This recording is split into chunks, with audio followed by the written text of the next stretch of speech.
ओडिशा कर्मजीवी सांबादिक संघ नवरंगपुर शाखा पक्षर आज नवरंगपुर जिलार तेंतुलीखुंटी ब्लॉक अंतर्गत मंगरदरा पर्यटन स्थली एक आनुष्ठानिक वार्षिक बैठक तथा आलोचना सभा अनुष्ठित हो जाइछि। एही सभारे मुख्य अतिथि भावे नवरंगपुर जिला ओडिशा कर्मजीवी सांबादिक संघर परामर्शदाता सिराज उद्दीन अहमद जोग दैथिले। सम्मानित अतिथि मानक मध्य जिला सूचना और लोकसंपर्क अधिकारी मनोज कुमार बेहेरा, नवरंगपुर गोष्ठी उन्नयन अधिकारी सुनील खरा, वरिष्ठ समाजसेवी नारायण पात्र, किशोर सिंह, केभा संस्थार सभापति प्रशांत राय प्रमुख मंचासीन रहिथिले। अतिथि मानक उत्तरीय और फूलतोड़ा दे स्वागत कराजिबा परे सेमाने गणतंत्र और गणमाध्यमर भूमिका उपरे मत प्रकाश करथिले। सांबादिक माने सदा सर्वदा निर्भीक और निरपेक्ष भाव सत्य खबर परिवेशन करने को आह्वान देथिले। एही अवसर में संघर वरिष्ठ सदस्य मानकु नूतन परिचय पत्र आई कार्ड प्रदान करा जायथिला। जिला सभापति शेखर खुरा, साधारण संपादक अशोक साहू, उपसभापति हिमांशु शेखर बाघ, नरसिंह बाघ, परामर्शदाता श्रीधर सामतराय, संपादक हरिहर शतपथी सहित 10टी ब्लॉक सभापति, संपादक और अन्य सदस्य माने उपस्थित थिले। राज्य कार्यकारिणी सदस्य लक्ष्मीचंद्र टाकरी नूतन सांबादिक मानकु गणतंत्र रे सांबादिकक भूमिका और जड़े आदर्श सांबादिक किपरि हेबा उचित से नहीं दिग्दर्शन देथिले।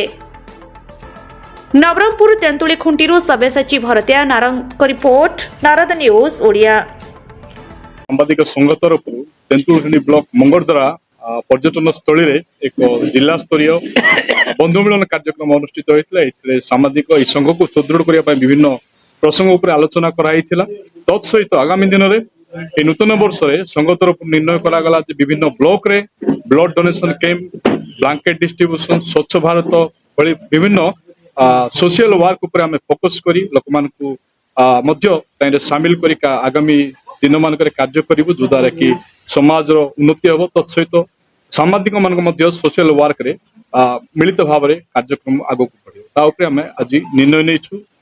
आज यही बंधु मिलन कार्यक्रम बहुत सुंदर भाव में ब्लॉक 10टी ब्लॉक रु आम समस्त सांबादिक उपस्थित रही आज बंधु मिलन कार्यक्रम सुंदर भाव में सफल कर। नवरंगपुर यूनिट तरफ 2026 मसीहार एक वार्षिक उत्सव सहित आम मानकर गेट टुगेदर एक बंधु मिलन कार्यक्रम अनुष्ठित होता एवं यही कार्यक्रम रे आमे माने सम्मान्य अतिथि मानक प्रशासक मान डाकी से आमर नवरंगपुर जिलार तेंतुली नवरंगपुर ब्लॉक बीडीओ महोदय सुनील कुमार खुरा, ता सहित आम मानकर सेनापति जे कि लोक सूचना अधिकारी DIPRO श्री मनोज कुमार बेहेरा उपस्थित थिले।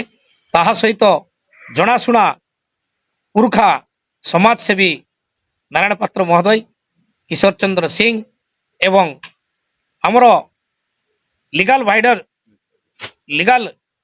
एडवाइजर तथा नवरंगपुर जिलार बार एसोसिएशन रो प्रेसिडेंट श्रीजुक्त सिराज उद्दीन सार, ता सहित डॉक्टर प्रशांत कुमार राय यही आम मानकर बंधु मिलन जोग देथिले एवं आम मानकु उत्तम दिगदर्शन से आम मानकु प्रदान करथिले एवं उचित भाव में आमे माने किपरि समाज को गढ़ी तोलिबा, आगो को बढ़ेबा, लोकंकर तल स्तर को जाई आमे लोकंकर सेवा करी लोकलोचन को आनिबा पई से आम मानकु उपदेश देथिले। तेणु आज यही कार्यक्रम आमर नवरंगपुर जिलार पूरा 10 ब्लॉक रो पाखापाखि आमे 40 जन लोक आज एठारे उपस्थित हेतिलो एवं आगामी दिन को मध्य आमे जेपरिक लोकंकर सेवा करिवो एवं आम मानकर एकता को बजाय रखी आगो को बढ़िबो सेति पय आमे आज यही बंधु मिलनटा आमे आयोजित करिथिलु।